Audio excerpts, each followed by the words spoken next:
अवसर पूज्य बड़े महाराज जी के प्रति बहुत रहा, पर हमें तो स्मरण में बचपन से पूज्य महाराज जी का ही दर्शन है। ऐसे महाराज जी, ऐसे हमारे पूज्य स्वामी जी महाराज, आपकी कृपा से ही यह व्यासपीठ ठाकुर जी के मंगल भावों से जोड़ने का कार्य कर रही है। बस यही प्रार्थना, आपकी ऐसी दया दृष्टि, कृपा दृष्टि हम दासों पर बनी रहे और ऐसे ही ये भगवत भागवत सेवा चलती रहे। कल आप नंद बाबा के रूप में हम आप सबको दर्शन दे रहे थे। कल इतना उत्सव मना, कटनी वासियों ने इतना आनंद किया, इतने सब झूम झूम करके नृत्य कर रहे थे, आप भाव ले रहे थे। देख करके थोड़ी देर के लिए विस्मृति हो गई कि ये कटनी तो नहीं है, ये तो गोकुल है, ये तो वृंदावन है। एक बात माननी तो पड़ेगी भैया, घर में जब शादी होती है तो शादी वाले दिन जिनको नाचना नहीं आता वो भी नाचते। चले गए, घूमने गए। क्यों? हमारे परिवार में किसी बालक की शादी, आज हम थोड़ा धीमे बोले तो आप लोग बुरा नहीं मानना, हाँ, थोड़ा स्वास्थ्य अनुकूल नहीं है हमारा, इसलिए भाव से सुनना। अब थोड़ी देर में आ ही जाएगा आवेश, हनुमान जी आ जाएंगे चित्त में। तो घर में जब शादी होती है तो बालक के विवाह में जिनको नाचना नहीं आता वो भी नृत्य करते। क्यों? आनंद आ रहा है, उत्सव मन रहा है, उत्साह आ रहा है। पर ठीक उसी तारीख के 6 महीने बाद, मान लीजिए जैसे आज कौन सी तारीख है? 4 तारीख। अब 4 फरवरी को किसी का ब्याह हुआ और 6 महीना बाद आप 4 अगस्त 4 सितंबर को उसको किसी व्यक्ति को बोलो, भैया सुनो, आज उसके 5 महीने हुए ब्याह के, चलो नृत्य करो, नाचो। नाचेगा? नहीं नाच सकता। हम कह रहे हैं 1 साल बाद भी नहीं नाचते, 2 साल बाद भी नहीं नाचते, और नाचते भी तो खाना पूर्ति होती है। वैसा उत्सव, वैसा आनंद नहीं आता जैसा उस दिन आया था। लेकिन ठाकुर जी के उत्सव में आपकी तो नहीं पता, पर मुझसे पूछा तो मुझे आश्चर्य लगता है। 5,500 वर्ष बाद भी उतने उत्साह में ही लोग नाचते हैं ठाकुर जी के जन्म।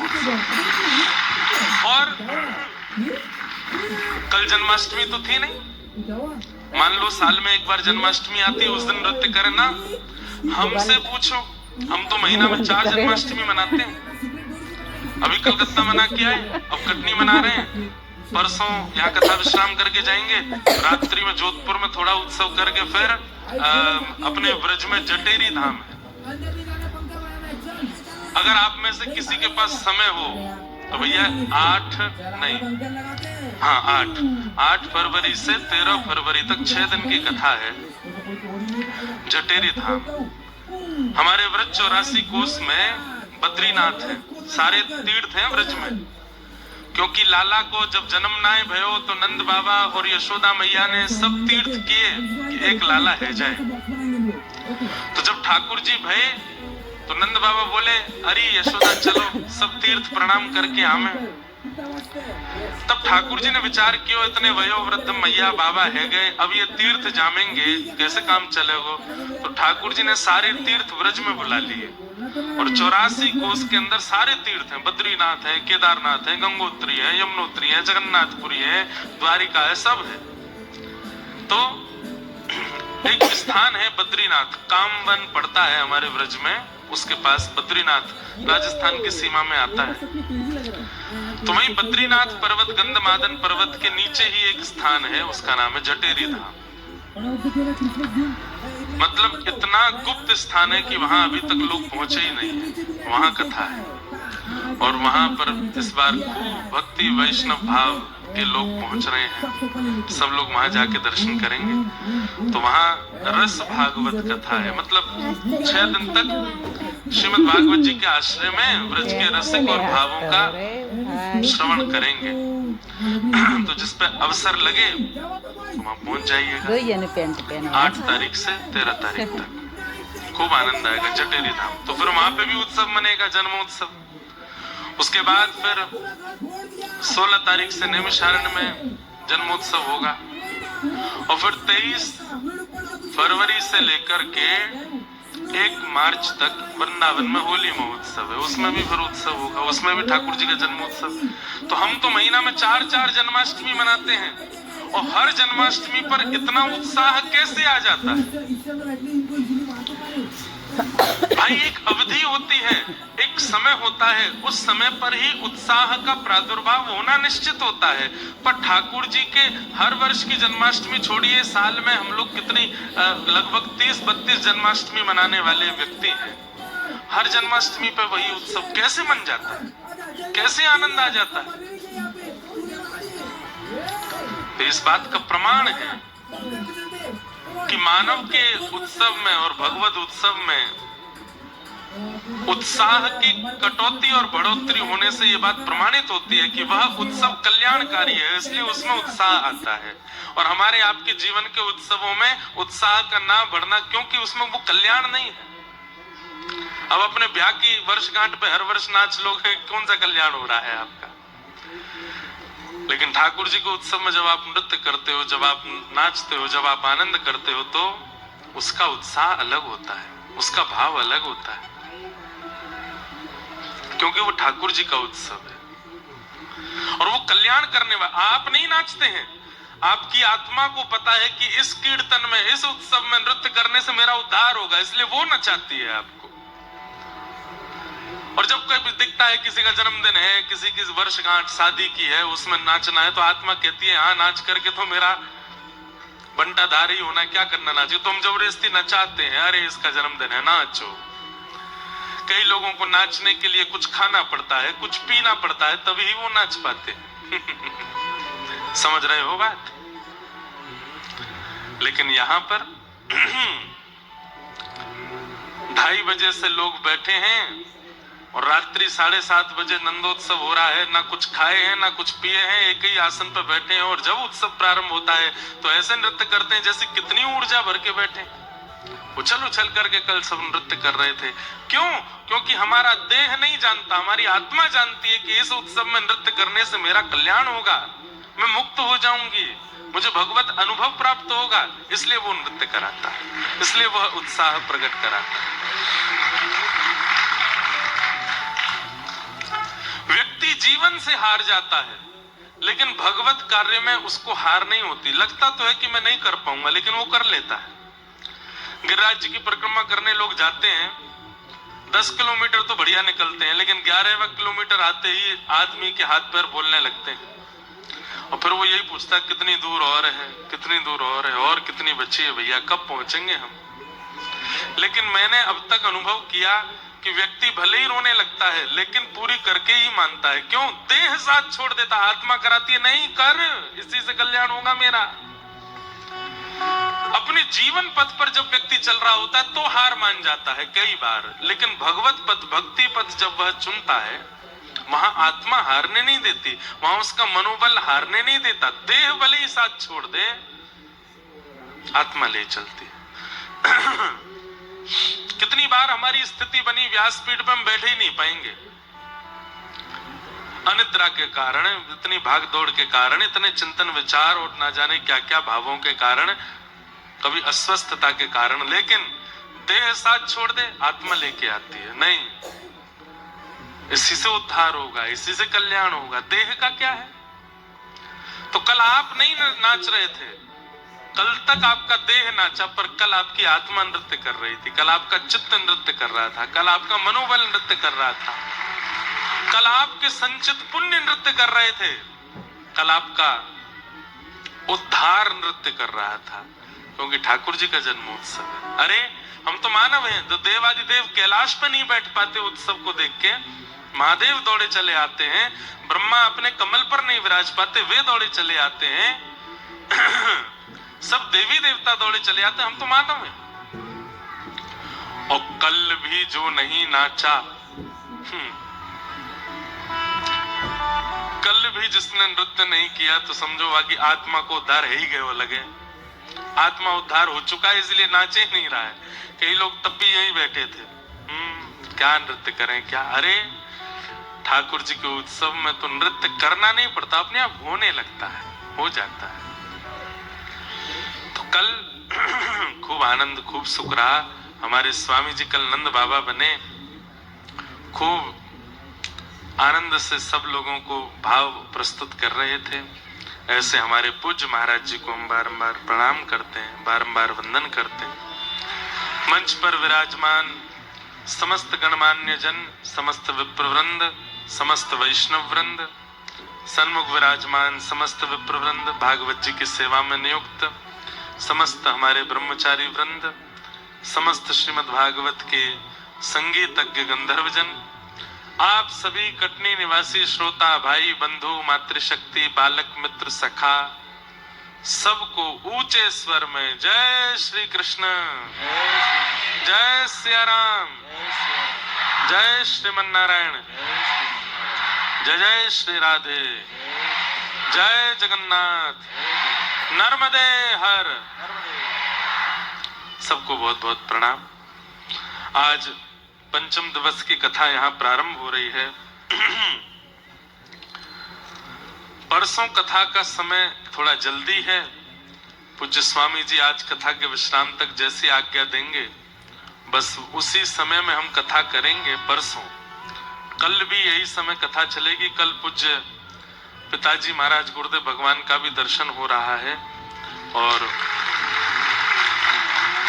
परसों फिर यहाँ कथा विश्राम करके संध्या में जोधपुर पहुंच के वहां उत्सव करेंगे, फिर वहां से आगे निकलेंगे। तो सब ऐसे भाव हैं। आइए बड़े प्रेम और भाव से हम लोग ठाकुर जी के मधुर लीला में प्रवेश करते हैं। नंदस्त्वात्मज उत्पन्ने जाता ह्लादो महामना, आहूय विप्रान वेदज्ञान स्नातः सुचिरलंकृतः, वाचयित्वा स्वस्तेनं जातकर्मात्मजस्य वै, कारयामास विधिवत् पितृदेवार्चनं तथा। नंद जी के लाला भयो है और ये खबर जब से सब ब्रजवासी को पता चली है महाराज, हृदय में इतना उत्साह, इतनी उमंग और इतने आनंद में सब ब्रजवासी भर गए हैं। सबने अपने घर के चौक पुराए हैं, बंधन बार बांधे हैं, सबन ने अपने घर ब्राह्मणन को बुलाकर के उनसे स्वस्ति वाचन करायो है। ब्राह्मण आके कह रहे हैं, बोले लाला तो नंद बाबा के भयो, तुम अपने घर का उत्सव मना रहे हो। ब्रजवासी बोले पतो ना, जब से ये बात सुनी है कि नंद जी के लाला भयो, पतो ना क्यों चित्त में अत्यंत आह्लाद हो रहा है, अत्यंत आनंद हो रहा है। मन हो रहा है कि हम भी उत्सव मनाएं, हम भी अपना घर सजाएं। ठाकुर जी की व्यापकता और ठाकुर जी की उपस्थिति का यह प्रमाण है कि वह अपरिचितों के चित्त में भी प्रेम को प्रकट करता है, वह सबके चित्त को आनंदित करता है। ये ठाकुर जी की उपस्थिति का प्रमाण है। रामनवमी हो चाहे जन्माष्टमी हो, चाहे अब कटनी के रंगनाथ मंदिर में उत्सव चल रहा हो, लेकिन कई घर के लोग अपने घर को सजा लेंगे, अपने घर पर बंधन बार बांधेंगे। उत्सव रंगनाथ मंदिर में, पर उन्होंने घर क्यों सजाया? उनके मन में भी उत्साह आ जाता है, उनके मन में भी भाव आता है। यह प्रमाण देता है कि ये ठाकुर जी का उत्सव है, क्योंकि सब अपना उत्सव मान करके उसको करने लगते हैं। अब कटनी में किसी के घर शादी है, आप अपने घर घोड़ी थोड़ी बुलाओगे, बैंड बाजे थोड़ी बजवाओगे, उसके घर है तो वो करे। लेकिन ठाकुर जी के उत्सव में सर्व व्यापकता का अनुभव यह प्रमाणित करता है कि वो ठाकुर जी का उत्सव है। सबको सुख होता है, सबको आनंद। कभी सवारी निकलती है, शोभा यात्राएं निकलती हैं, लोग बाग अपने घरों को सजाते हैं जहां से उसको निकलना है। लोग बाग अपने घरों से पुष्प वर्षा करते हैं। हमारे प्यारे राधा गिरधर लाल जी आज पधारेंगे कथा में। आज 56 भोग होंगे ठाकुर जी के। तो लाल जी का भी ब्याहुला था, तो लाल जी की बारात निकली। बरसाना में बारात जब ठाकुर जी की निकली, 10 किलोमीटर की लगभग बारात थी। तो ब्रजवासी माताएं जिनको हम जानते तक नहीं है, बस उनके मार्ग से बारात निकलनी थी, इसलिए उन्होंने अपने घर सजाए और घर सजा करके घर में पकवान बनाए और जितने बाराती थे सबको पवा रहे हैं रास्ते में ही। हमको नहीं पता कौन है।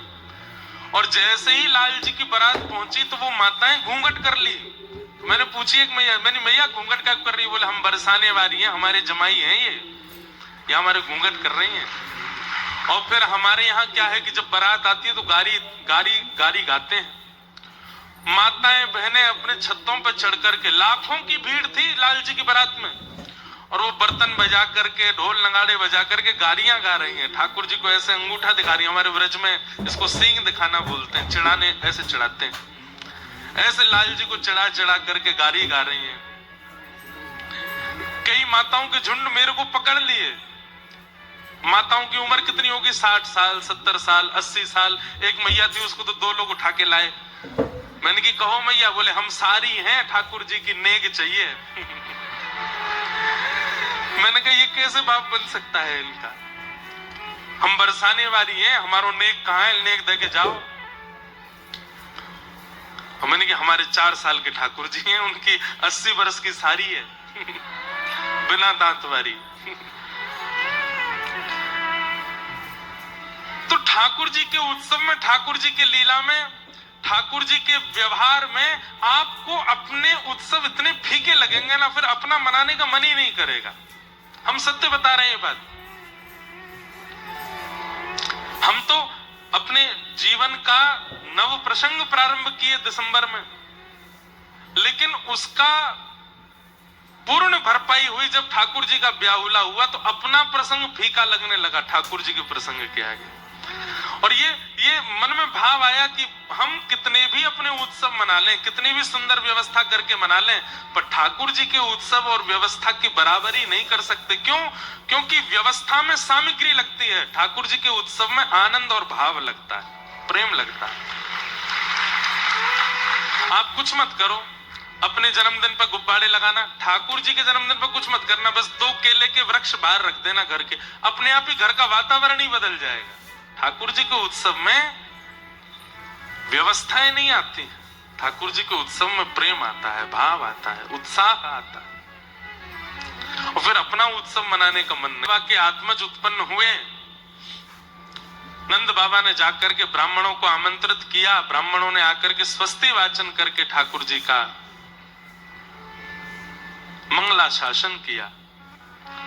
वाचयित्वा स्वस्तेनम जात कर्मात्मजस्य वै। जात कर्म संस्कार हुआ ठाकुर जी का, नालच छेदन संस्कार हुआ। तत्पश्चात सब ब्रजवासी आनंद में भर करके गा रहे हैं, नाच रहे हैं, उत्सव मना रहे हैं। अवाद्यंत विचित्राणि वादत्राणि महोत्सवे कृष्णे विश्वेश्वरे नंते नंदस्य ब्रजमागते। इतना सुंदर वर्णन है कि ब्रजवासी कैसे उत्सव मना रहे हैं। बोले अवाद्यंत विचित्राणि, ऐसे ऐसे वाद्य बज रहे हैं जो विचित्र हैं। और तबला, ढोलक, नगाड़े, ढोल ये सब नहीं बज रहे हैं। बोले विचित्र विचित्र वाद्य बज रहे हैं। तो कैसे विचित्र बाज? बोले थाली बज रही है, कांसे बज रहे हैं, कटोरियां बज रही हैं, चम्मच बज रही हैं, थाल के थाल बज रहे हैं। क्यों? उत्सव मनाने के लिए सामग्री चाहिए, तो जो मिलता है वही बजा रहे हैं। सब ब्रजवासी आनंद में भर के नृत्य कर रहे हैं, उत्सव मना रहे हैं। नंद जी के घर लाला भयो है। इतने में ही खबर पहुंच गई महाराज बरसाने में, और श्री बरसाने के वृषभानु बाबा को पता चली कि हमारे मित्र नंद बाबा के लाला भयो है। तो लाला हेवे की बात सुनते ही नंद वृषभानु जी अपने सब बरसाने वासीन के साथ में डलियान में सुंदर सुंदर सामग्री बधाई लेकर के नंद भवन पहुंचे। लेकिन घर में जब बालक होता है तो बधाई के रूप में क्या आता है? घर में जब बालक हो तो बधाई वाले क्या लेके आते हैं? खिलौना लेके आएंगे, टोपी कुर्ता लेके आएंगे, वस्त्र लेकर के आएंगे, झुनझुना लेकर के आएंगे, आदि आदि ये सब सामग्री लेके आएंगे। लेकिन वृषभानु बाबा की डलियाओं पर जब नजर गई तो क्या सामग्री है? बोले गले के हार लेके आए हैं, मणि लेके आए हैं, माणिक लेकर के आए हैं, पामन की जूती लेके आए हैं, सिर की पाग लेकर के आए हैं, और सबसे आगे अपने सिर पर थाल लेकर के कीर्ति मैया, राधा रानी की मैया, वो थाल लेकर के चल रही है। उसमें नारियल रखा है, वस्त्र रखे हैं और टीको रखो है। सामग्री से अनुमान लग गया कि ये बालक उत्पन्न होने पर दी जाने वाली सामग्री नहीं है। तो विवाह पक्का करने वाली सामग्रियां लेकर के जा रहे हैं। नंद बाबा ने जब अटारी से देखा हमारे मित्र भानु बाबा आ रहे हैं, और जब उनके साथ में आ रही सामग्रियों पर दृष्टि डाली, सब ब्रजवासी बोले अरे अरे देखो देखो देखो भानु बाबा को देखो, कहां लेके आए? बोले सोने चांदी हीरे माणिक अरे भैया लाला के काजे खिलौना लेके आने चाहिए, पलना लेके आना चाहिए, वस्त्र लेके आते, टोपी कुर्ता लेके आते, ये तो कहा इतनी सब सामग्री? तो आपस में काना फूसी हो रही है ब्रजवासियों में। बोले कहा, बोले ऐसा तो ना है कहीं नंद बाबा और भानु बाबा ये बचपन के मित्र हैं, अब ये बचपन की मित्रता कहीं संबंध में परिवर्तित तो नहीं हो रही है? कहीं ऐसा तो नहीं है इन दोनों के बीच में संबंध स्थापित है, व्यवहारो है? लेकिन आश्चर्य की बात क्या है, संबंध तो तब हो कि नंद बाबा के लाला है, भानु बाबा के, लेकिन भानु बाबा के तो लाली अभी भाई ना है, किशोरी जी का जन्म नहीं हुआ अभी, तो फिर टीको कैसे आ गए? नंद बाबा आए, भानु बाबा को हृदय से लगाओ, आओ आओ आओ भैया, आपके आशीषों लाला भयो है।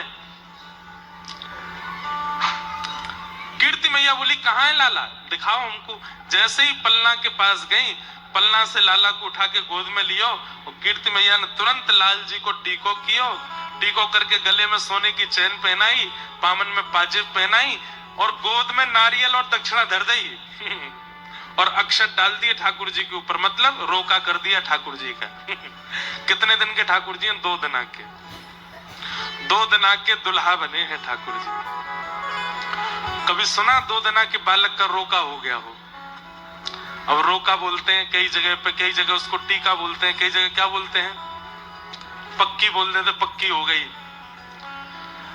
अब नंद बाबा संकोच में दूर खड़े होकर देख तो रहे, जैसे ही भानु बाबा गले मिल गए, अरे अब तो आप हमारे समधी है गए, गले लगो। नंद बाबा बोले जय हो भैया, समधी जी की जय हो, लेकिन भैया एक संकोच है ना, मैं थोड़ा बोल दूं? बोले हाँ बोलो। बोले आपने लाला को टीको कर दियो, आपने लाला को संबंध पक्को कर दियो। बोले तो ये बात तो हमारी पहले ही है गई, हम दोनों मित्र की, अगर एक के भी लाला भयो तो वो दूसरे को जमाई बनेगो, तो हमने आपके लाला भयो, हमने वो को टीको कर दियो, अभी हमारा जमाई बनेगो। बोले वो सब बात भी ठीक है, पर दुल्हन कहाँ है? अभी बरसाने में किलकारी तो आई नहीं है, और आप लाला को टीको कर गए। अब टीको तो आप कर गए, मान लो 1-2 साल में अगर कोई समाचार आया भी और कहीं आपके यहां भी लाला है गए, तो कीर्ति मैया और भानु बाबा के नेत्र सजल है गए। बोले हम इसीलिए टीका करने आए हैं, ताकि अब तक ब्रजवासियों ने यह जाप किया था कि नंद बाबा के लाला है जाए, अब ब्रजवासीन की जिम्मेवारी बन जाएगी कि बोले भैया हमारे लाला को टीको है गयो है, ये टीको विफल नहीं जावे, इसलिए बरसाने में अब लाली होनी चाहिए। ये आप सबके ऊपर हम जिम्मेवारी देके जा रहे हैं, कहीं लाला को टीको विफल नहीं है जाए। सुन लो रे सबरे ब्रजवासियों। बोले हाँ, अब एक काम तो पूरा है गयो। बोले कहा नंद जी के लाला है गयो, लेकिन देख लियो टीको कर दियो है। अगर कहीं बरसाने में लाला है गयो तो फिर जगत हंसाई होगी तुम्हारे लाला की। बोले जमाई बन गए लेकिन बहू नहीं आई, इसलिए आज से ही माला में जपना शुरू कर दो। बोले कहा, बोले बरसाने में लाली होनी चाहिए, बरसाने में लाली होनी चाहिए। महाराज उसी समय से सब गोकुलवासी जप में लग गए हैं, यमुना जी में प्रार्थना कर रहे हैं, दुग्धाभिषेक कर रहे हैं, ब्राह्मणों से अनुष्ठान करा रहे हैं। बोले क्यों? नंद जी के लाला भयो है, अब भानु बाबा की लाली होएगी तभी ब्याह संपन्न होएगो। और ठीक 1 वर्ष बाद बरसाने के लोग नहीं घबरा रहे हैं, गोकुल में घबराहट हो रही है सबको, हे भैया लाली ही हुए। कल हम कह रहे थे ना, नंदा यशोदा करें एक लाला है जाए फिर बली 6 लाल। अब यहाँ नंदा और सुनंदा कह रही है कैसे वो भानु बाबा की लाली है जाए। और जैसे ही महाराज तिथि आई, वहां भी अष्टमी तिथि आई है और जैसे ही सूर्य उदय हुए, पूरे बरसाने से पूरे ब्रजमंडल में हवा की तरह बात फैली। और जैसे ही कान में पड़ी, कब पिछली साल तो भाई है गए, अब की बार भाई बोले है गई। बोले कौन भाई? बोले भानु बाबा की लाली भाई है। और ये खबर सुनते ही महाराज जन्म की बधाई नहीं गब रही है, तो ब्याह की बधाई गब रही है। बोले लाला अब हमारे दुल्हा बने। दुल्हा बने नंद लाला, दुल्हन श्यामा प्यारी जो प्यारी। दुल्हा बने नंद लाला, दुल्हन वृषभानु दुलारी। आहा, यहाँ से नंद बाबा लाला को लेकर के गए हैं और वहां भानु बाबा के भवन में गए। 2 दिना की लाली, और 2 दिना की लाली की बगल में जैसे ही लाला को सुवायो है, युगल को देख करके महाराज सब बरसाने वासी, नंदगाम वासी, ब्रजवासी सब आनंद करने लगे, सब उत्सव मनाने लगे, युगल की बलैया लेने लगे। और अविचल राखे यह जोड़ी अविचल रहे वृंदावन। ऐसे हमारे व्रज के भाव हैं, ये व्रज की कथाएं हैं। तो श्री ठाकुर जी का विवाह, ठाकुर जी का प्राकट्य हुआ, ब्रजमंडल में उत्सव मन रहा था। इतने में ही एक राक्षसी का आगमन हुआ जिसका नाम है पूतना। पूत माने पवित्र, ना माने जो नहीं है, उसको पूतना कहते हैं। और जिसको पूत यानी कि बालक प्रिय नहीं है, उसको भी पूतना कहते हैं। बंधुओं, संसार में बालक किसी को अप्रिय लगते हो ऐसा हो नहीं सकता। बालक सबको प्रिय लगते हैं, लेकिन बालक भी जिसको बिल्कुल प्रिय नहीं लगते, बालकों को देख के जिसको बिल्कुल यह लगता है भाई इनको दूर रखो मुझसे, मुझे नहीं देखे जाते, कहीं ना कहीं ये भैया ये पूतना वाला दोष है। अगर किसी को बालकों के प्रति भी प्रीति नहीं है, बालकों के छोटे बालकों के गाल देख करके, उनकी चाल देख करके, उनके गदमदरा से हाथ देख करके, उनकी किलकारी और उनकी नटखट लीलाएं देख करके, अरे हम कह रहे रुदन देख करके भी जिसके चित्त में करुणा नहीं आती, वो इस बात को प्रमाणित मान ले कि उसको ठाकुर जी नहीं मिल सकते। जो अत्यंत कोमल सुकोमल बालक को देख करके भी प्रियता चित्त में ना ला सके, वो ठाकुर जी को देख के कैसे प्रियता ले आएगा। इसलिए बालकों के प्रति जो ये प्रीति चित्त में उत्पन्न होती है ना, उनके प्रति लाड़ उत्पन्न होता है, उनको गोद में लेने की इच्छा होती है, ये इस बात का प्रमाण है कि आपके अंदर वात्सल्य है, और इस वात्सल्य के भाव से भगवत प्राप्ति संभव है। बालकों के प्रति प्रीति, सबको आता है प्रेम। हाँ, वो बात अलग है, कई लोग खिलाने नहीं आते बालक, तो वो डर के मारे नहीं लेते कि भाई हमसे कहीं गिर नहीं जाए, पर प्रेम तो सबके चित्त में आता है। पर पूतना कौन है? जिसको छोटे बालक भी प्रिय नहीं लगते, वो पूतना। पूतना, पूतना का आगमन हुआ है तो राक्षसी, है तो कुरूपणी, है तो उसका शरीर बड़ा विचित्र भयावह है, लेकिन आज गोकुल में अत्यंत सुंदरी बनकर के आई है। अपनी राक्षसी विद्या का प्रयोग करके सुंदर नेत्र, सुंदर नासिका, सुंदर ओष्ठ, सुंदर केश, सुंदर हाथ, सुंदर पैर और सुंदर वस्त्र आभूषण पहन करके आई कि उसको देख करके सब मोहित हो गए। अभी इसका मैं बहुत सारे भाव आपको बताऊंगा, आप लोग ध्यान से सुनिएगा। है तो राक्षसी, पर बन के कौन आ रही है? लक्ष्मी। ऐसे लोगों से ठाकुर जी दूरी बना लेते हैं जो हैं कुछ और बनते कुछ, और ऐसे लोगों को भी पूतना कहते हैं जो हैं कुछ पर बनते कुछ और है तो महाकामी, है तो महाक्रोधी, है तो महालोभी, है तो महाईर्ष्यालु, लेकिन जब सबके सन्मुख प्रकट होने की बात आती है तो परम दीन बन जाते हैं। परम दैन्यता, परम सरलता, परम दया का केवल आडंबर मात्र करते हैं। ठाकुर जी को वो प्रिय नहीं लगते। ठाकुर जी उसको फिर पूतना कह के बुलाते हैं, अरे पूतना। और पूतना को स्त्री, वैसे तो शब्द तो स्त्रीलिंग है, लेकिन जरूरी नहीं कि स्त्रियां ही हों, पुरुष भी पूतना होते हैं। पूत का मतलब पवित्र नहीं, वो पूतना। जिसके आचार विचार और व्यवहार शुद्ध नहीं है, पवित्र नहीं है, वो पूतना है। तो पूतना अत्यंत सुंदरी बनकर के आई। जैसे ही गोकुल में आगमन हुआ, सब पूतना को देख के मोहित हो गए। अरे अरे देखो देखो कितनी सुंदर। हमारी कटनी वाली कथा में एक अद्भुतता देखी आपने? बीच बीच में बड़े वाले शंख बजते हैं। आप लोग यदि सामान्य शंख बजाओगे, दक्षिणावर्ती शंख बजाओगे या और बढ़िया शंख बजाओगे, इतने स्वर नहीं आएंगे।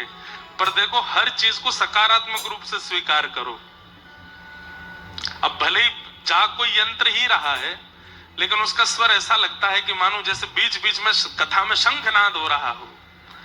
और कभी ऊंचे स्वर में होता है, कभी धीमे स्वर में होता है, कभी मझले स्वर में होता है। तो देखो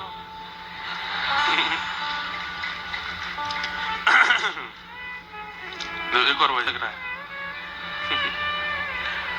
तो अच्छा है, यह भी एक भक्ति का स्वरूप है बंधुओं कि आप अपने आसपास होने वाली घटनाओं को सकारात्मक रूप से स्वीकार कर रहे हो। अब उसी को कोई नकारात्मक रूप से स्वीकार कर ले तो यह इस बात का प्रमाण है कि उसका भजन नहीं है जीवन में, इसीलिए उसको नकारात्मकता का अनुभव हो रहा है। पर हमें लगता है कि ठाकुर जी का जन्म हो रहा है तो प्रकृति चाहती है कि मैं शंखनाद करूं, तो कैसे करूं? तो उस साधन का इस्तेमाल करती है। लोको पायलट के बुद्धि में जाके बजा, तथा तक आवाज जानी चाहिए, हमारा थोड़ा भाव पहुंचे। तो क्या निवेदन कर रहा था मैं? पूतना जो पवित्र नहीं है, जो अपना आवरण धारण करते हैं अपने स्वभाव के ऊपर, अपने व्यवहार के ऊपर, अपने भाव के ऊपर, उसको पूतना कहते हैं। तो पूतना का आगमन हुआ, सब देख करके उसको आनंदित हो गए, अरे कितनी सुंदर, कितनी सुंदर। 6 महीने तक उत्सव मनता रहा ठाकुर जी का, पर उस 6 महीने के उत्सव के मध्य में जब पूतना आई तो पूतना का रूप देखते ही सब उसको देखने लगे। नंद घर आनंद भयो, जय कन्हैया लाल की, और नाचते नाचते जैसे, अरे ओ भाई देखियो, इसकी चाल देख, इसके नेत्र देख, इसके कान देख, इसकी नासिका देख, इसके वस्त्र देख। यह भी एक पूतना का स्वरूप है। क्या कि यहां पर असंख्य लोग भजन कर रहे थे और उस भजन में तुम पहुंचे, तुम्हें पहुंचते उनका भजन छूट गया। यह भी एक पूतना है। जिस कारण से व्यक्ति का भजन, व्यक्ति का कीर्तन, व्यक्ति का भगवत स्मरण छूट रहा है, वो कारण भी पूतना है। बड़े आनंद और एक तक लगा करके आप कथा सुन रहे थे और कथा सुनते सुनते बिल्कुल भाव विभोर हो गए। 2-3 घंटे कब निकल गए पता नहीं चली, इतने में ही फोन बजा। फोन तो बहुत देर से बज रहा था, लेकिन अचानक फोन पे ऊपर नाम ऐसा आया कि आपको उठाना ही पड़ेगा, इसको उठाए बिना रह नहीं सकते, उसके लिए कथा से जाना ही पड़ेगा। तो समझो पूतना ही है वो। अब चाहे उतनी देर के लिए किसी का भी फोन आवे, लेकिन जिस कारण से, जिस व्यवस्था से, जिस व्यक्ति विशेष के कारण आपका भजन छूटता है, उतने भजन छुड़वाने की देर तक वो व्यक्ति पूतना ही है। ठाकुर जी को भाता नहीं है, तेने मेरे व्यक्ति का भजन कैसे छुड़वा दिया? भजन नहीं। पूतना ने सबका भजन छुड़वा दिया, सबका उत्सव छुड़वा दिया, अपनी ओर आकृष्ट कर लिया। इसलिए कथा में जो उठते बैठते हैं ना बीच में, उनको इतनी ध्यान रखना चाहिए कि मेरे उठने और किसी गतिविधि से आगे पीछे वाले का ध्यान भंग ना हो। नहीं तो मैं पूतना हूं, उसके भजन में विक्षेप बन रहा हूं, उसकी कथा में विक्षेप बन रहा हूं। बहुत सावधानी रखनी चाहिए। पूतना आई, जैसे नंद भवन में प्रवेश किया, सब तो मोहित हो ही गए थे, यशोदा मैया भी मोहित हो गई। अरे बड़ी सुंदर है जे, तो या को रूप तो देखो कैसी सुंदर है। उसकी सुंदरता देख करके यशोदा मैया को भी विश्वास हो गया और मैया ने अपने लाला उसकी गोद में पधरा दिए। जैसे ही गोद में ठाकुर जी दिए, अब लोग यहां प्रश्न करते हैं कि महाराज जी, गोपियां पूतना के रूप को नहीं पहचान पाई, ग्वाल बाल पूतना के रूप को नहीं पहचान पाई, ये बात समझ में आता है, वे सब अवोध हैं। पर यशोदा तो कृष्ण की मां है, उनको तो ये बात समझनी चाहिए थी, इतना विचार करना चाहिए था कि ये पूतना है, इसकी गोद में ना दूं। भले ही वो प्रकट लीला में नहीं जान पाई कि ये पूतना है, पर अप्रकट भाव से तो वो जान सकती थी कि ये पूतना है। इतना तो उनको विवेक होना चाहिए, किसकी गोद में ठाकुर जी को दूं, किसकी में ना दूं। तब मन में एक उत्तर आया कि यशोदा कौन है? जीवाचार्य है, आचार्य है यशोदा। और आचार्य का काम क्या होता है? व्यक्ति के शरण आए हुए व्यक्ति के दोष गुण का चिंतन ना करते हुए उसको ठाकुर जी की शरणागति कराना, ये आचार्य का स्वरूप है। अगर व्यक्ति के दोष देख करके आचार्य भगवत सन्निधि नहीं करा रहे हैं तो इसमें दंड आचार्य को लगेगा ठाकुर जी के द्वारा। बोले भैया तुम किस लिए हो? तुम इसीलिए तो हो कि व्यक्ति के दोष गुण का चिंतन ना करते हुए उसको मेरी शरणागति कराओ। यशोदा जी आचार्य हैं और आचार्य इस बात का विचार नहीं करते कि व्यक्ति का दोष क्या है, गुण क्या है, वो तो सीधे ठाकुर जी की शरणागति देते हैं। इसलिए यशोदा मैया ने आते ही पूतना की गोद में ठाकुर जी दे दिए। इससे एक बात और सिद्ध होती है, क्या? इधर देखो, ठाकुर जी की शरण में बिना आचार्य के जाओगे तो हो सकता है कि दोष गुण विचार करके आपको नकार दिया जाए, लेकिन आप आचार्य के पास जाओगे, यशोदा के पास जाओगे। यशोदा कौन? जो ठाकुर जी को नवावे, धुवावे, सुलावे, उठावे, खिलावे, पिलावे, आनंद करावे, मतलब आचार्य। उन आचार्य के पास यदि जाओगे तो आचार्य क्या करते हैं? दोष गुण का चिंतन ना करते हुए आपका हाथ पकड़ के ठाकुर जी के शरणागति करा देते हैं। हमारे श्रीरंगम में हुए धनुर्दास जी, धनुर्दास जी अपनी पत्नी से इतना प्रेम करते थे कि पत्नी जब चलती थी तो धनुर्दास जी छत्र लेकर उल्टा चलते थे। उनके रूप को देखने में इतनी आसक्ति थी। कोई पति अपनी पत्नी से प्रेम करता, पर इतना प्रेम तो कलयुग में भी करने वाला नहीं हुआ होगा, आज की डेट में भी नहीं हुआ होगा कि पत्नी जब बाजार में चले तो पति उल्टा चले उसको देखते हुए। ऐसा प्रेम करने वाला हो सकता है? धनुर्दास जी हुए। रंगनाथ भगवान की सवारी क्रम हो रहा था, आचार्य चरण श्री रामानुज स्वामी जी महाराज भी उस सवारी क्रम में आगे चल रहे थे। तभी धनुर्दास निकला अपनी पत्नी के आगे छत्र लेकर के। बाकी सब लोग तो हंसी करने लगे, अरे देखो देखो देखो कैसा इसके सिर पर काम सवार है। मतलब इतनी बड़ी सभा ठाकुर जी की निकल रही है सवारी, इस बीच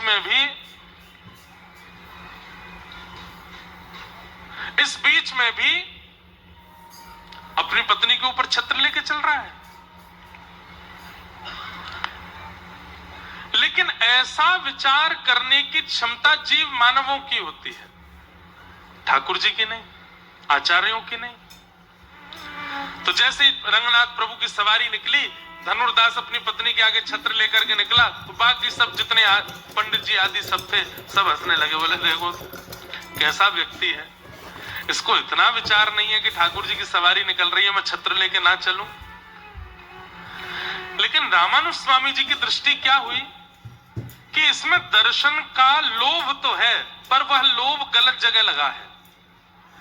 इसमें दर्शन की आधुनिकता तो है, दर्शन की क्षमता तो है, परंतु वो संसार के प्रति है। यदि ठाकुर जी के प्रति हो जाए तो अपनी दर्शन की विधा से भगवत प्राप्ति कर लेगा।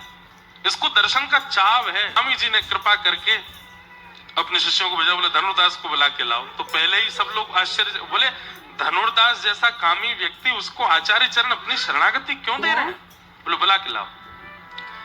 धनुर्दास जी आए, बोले कहिए आचार्य चरण, आपने मुझे याद किया। बोले हमने आज देखा जब सवारी निकल रही थी तुम अपनी पत्नी के ऊपर छत्र लेके चल रहे थे। क्या करूं स्वामी जी, संसार में उससे खूबसूरत कोई है ही नहीं। मैंने इतना सुंदर मैंने किसी को देखा नहीं, उसके रूप को देखने से मेरा मन भरता नहीं। अभी आपसे मिलने के लिए आया हूं, मुझे बड़ा विरह हो रहा है कि मैं अपनी पत्नी को देख क्यों नहीं पा रहा। आप जल्दी मुझसे चर्चा करके मुझे निवृत्त करें, मैं फिर से जाके उसको देखूंगा। स्वामी जी के मन में आया, बोले इतने दर्शन का चाव यदि ठाकुर जी के प्रति हो जाए तो कितना आनंद आएगा। उन्होंने कहा अगर हमने तुम्हारी पत्नी से सुंदर किसी को दिखा दिया तो धनुर्दास कहता है मैं मान ही नहीं सकता, मेरी पत्नी से सुंदर कोई नहीं होगा संसार में। बोले मैंने अगर दिखा दिया तो बोले मैं वचन देता हूं पत्नी सहित जीवन भर उनकी शरणागति कर लूंगा यदि मेरे पत्नी से सुंदर कोई और हुआ तो। चलो रंगनाथ प्रभु के सन्मुख लेकर के गए, कपाट के भीतर जाकर के आचार्य चरण ने प्रार्थना की, येनम रक्ष जगन्नाथ, इसकी रक्षा करो। इसके नेत्रों में दर्शन का गुण है, लेकिन संसार के प्रति है। एक बार अपनी छटा दिखा दीजिए, एक बार अपना रूप मनोहर दिखा दीजिए, एक बार अपने मनमोहनी रूप के प्रति इसको आकर्षित कर लीजिए नाथ।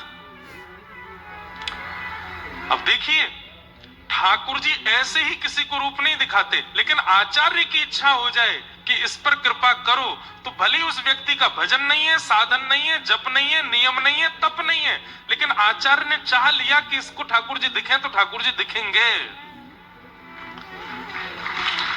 धनुर्दास सामने खड़ा है और प्रतीक्षा कर रहा है, मैं कब फ्री हूं, जाके अपनी पत्नी को देखूं।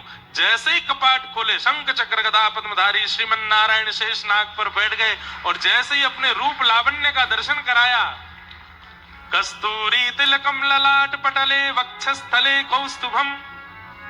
कितने श्लोक कहे ठाकुर जी की सुंदरता पे। वरहा पीड़म नटवर वपुः कर्णयो कर्णकारम विप्रदवासः कनक कपिसं वैजयन्तीं च मालां रंध्रान वेणो अधर सुधया पूरयन् गोप वृंदै वृंदारण्यं स्वपदरमणं प्राविशद गीत कीर्ति।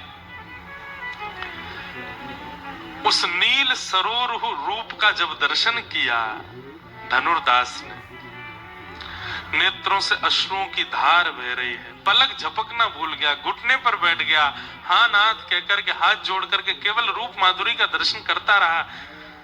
थोड़ी देर बाद स्वामी जी आए और कहे, धनुर्दास कैसे हैं?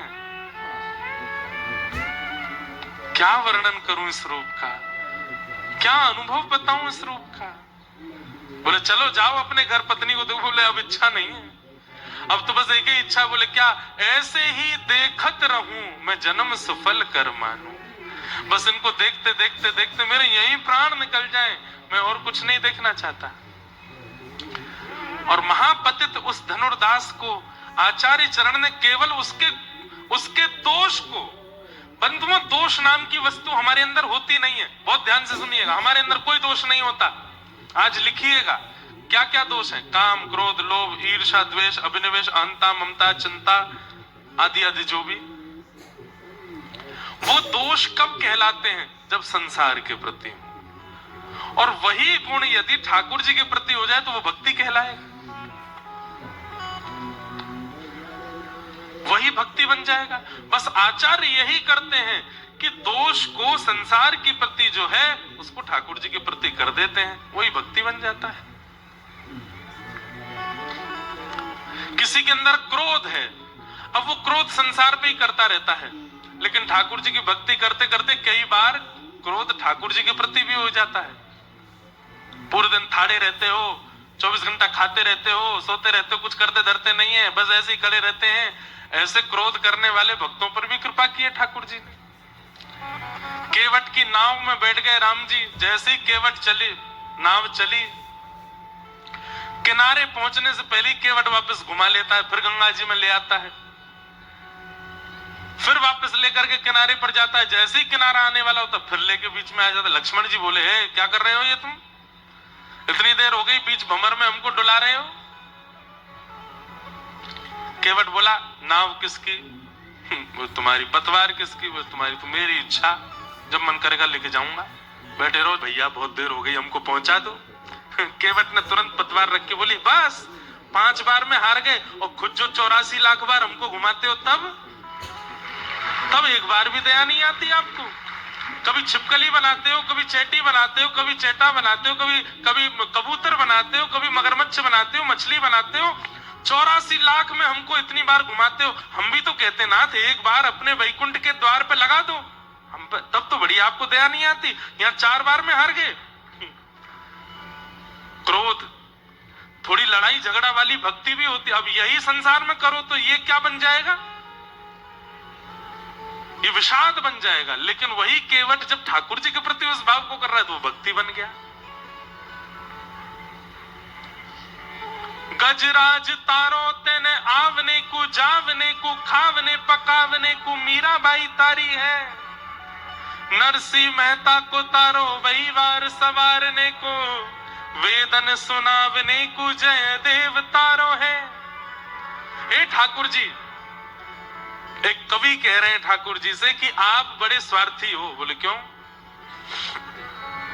गजराज तारो, आपने गजेंद्र को क्यों तारा? बोले आपने सोचा इसको तार देंगे, बढ़िया वैकुंठ में एक सवारी खड़ी रहेगी हाथी की, जब कभी मन होगा तो इस पर चढ़ के घूमेंगे। गजराज तारो तेने आवने को जावने को, मीराबाई को क्यों तारा? बोले वैकुंठ के रसोईया बढ़िया भोजन नहीं बना रहे, मारवाड़ की लाली लेके आओ। तो आपने मीराबाई तार दी, अब बढ़िया बना बना के खवाती है। नरसिंह मेहता को तारो वहीवार सवारने को। इतने लोग दान पुण्य हुंडियां भर भर के जाते हैं, एक अकाउंटेंट भी तो होना चाहिए वैकुंठ में, इसलिए नरसिंह मेहता तारती है। वेदन सुनावने को जयदेव तारो है। ये सब आपने इसलिए तारे क्योंकि इनमें कोई ना कोई गुण था, उनसे इनका आपका कोई काम बन रहा था। पर हे कृपालु, मैं आपके किसी काम का नहीं हूं। मोहे तारो वा में आपकी भलाई है, मुझे तार के दिखाओ।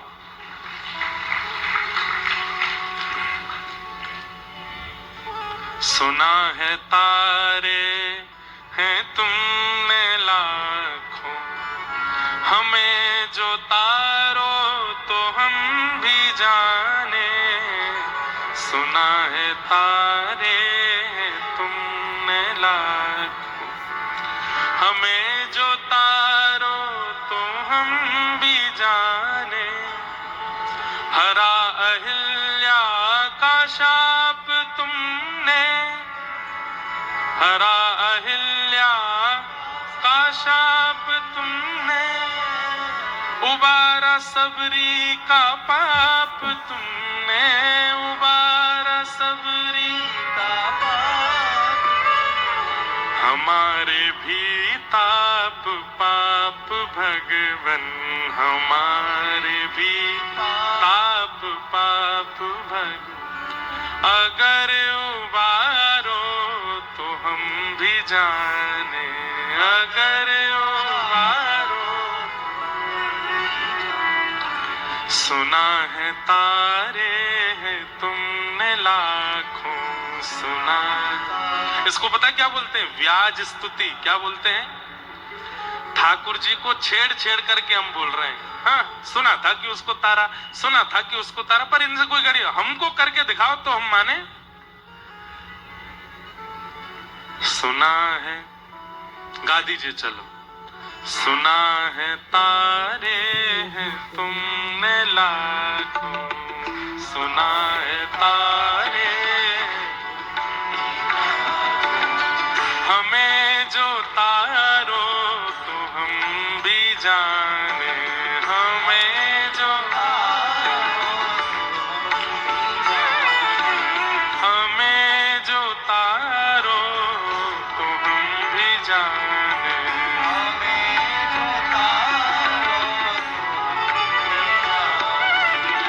हरा अहिल्या का शाप तुमने, हरा अहिल्या का शाप तुमने।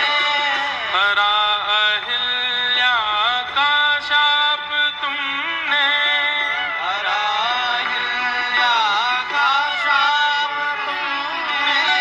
उबारा सबरी का ताप तुमने,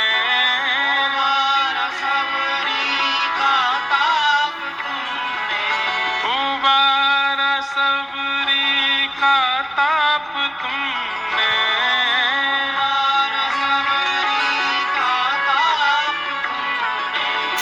हमारे भी ताप पाप भगवन, हमारे भी पाप पाप। अगर उबारो तो हम भी जाने, अगर उबारो तो हम भी जाने। अगर उबारो तो हम भी जाने, अगर उबारो। करताल बजा के गाओ। सुना है तारे हैं तुमने लाख तारे। श्री रंगनाथ भगवान की।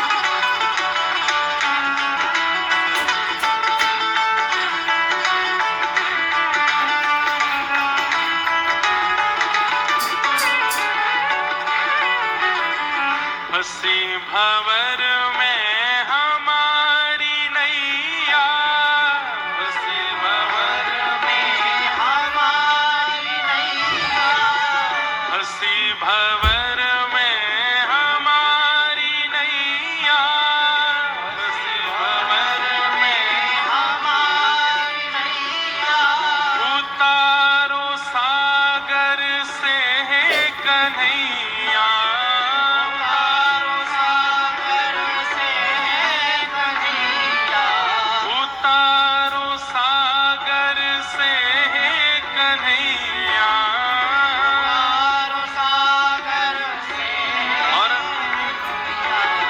सहारे हम हैं तुम्हारे भगवन, सहारे हम हैं तुम्हारे भगवन, सहारे हम हैं तुम्हारे भगवन, सहारे हम हैं तुम्हारे भगवन। ओ अगर निवारो तो हम भी जाने, अगर निवारो हम भी जाने, ओ अगर निवारो तो हम भी जाने, अगर निवारो हम भी जाने। सुना है तारे हैं तुमने लाखों,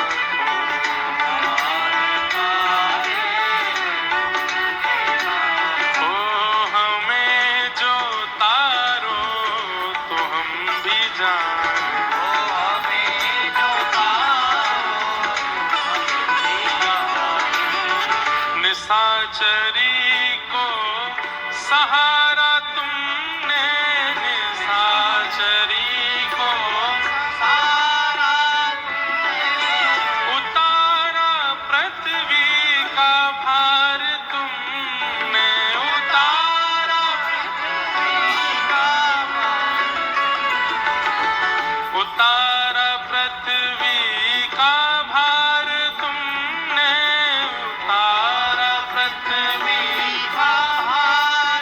और कितनी सुंदर बात है, आहा, ओ हमारे सिर भी है पाप भारी, हमारे सिर भी है पाप भारी, हमारे सिर भी है पाप भारी, हमारे सिर भी है पाप भारी। ओ उन्हें उतारो तो हम भी जाने, उन्हें उतारो हम भी जाने, उन्हें उतारो तो हम भी जाने, उन्हें उतारो। आइए भाव से, सुना है तारे हैं तुमने लाखों,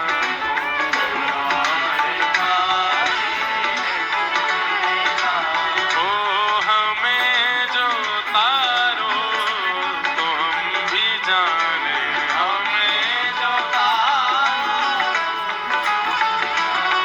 हे राधे कृष्ण कृष्ण कृष्ण राधे राधे,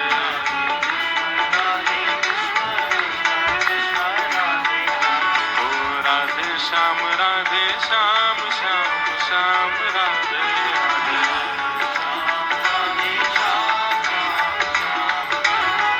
हे राधे कृष्ण कृष्ण कृष्ण राधे राधे,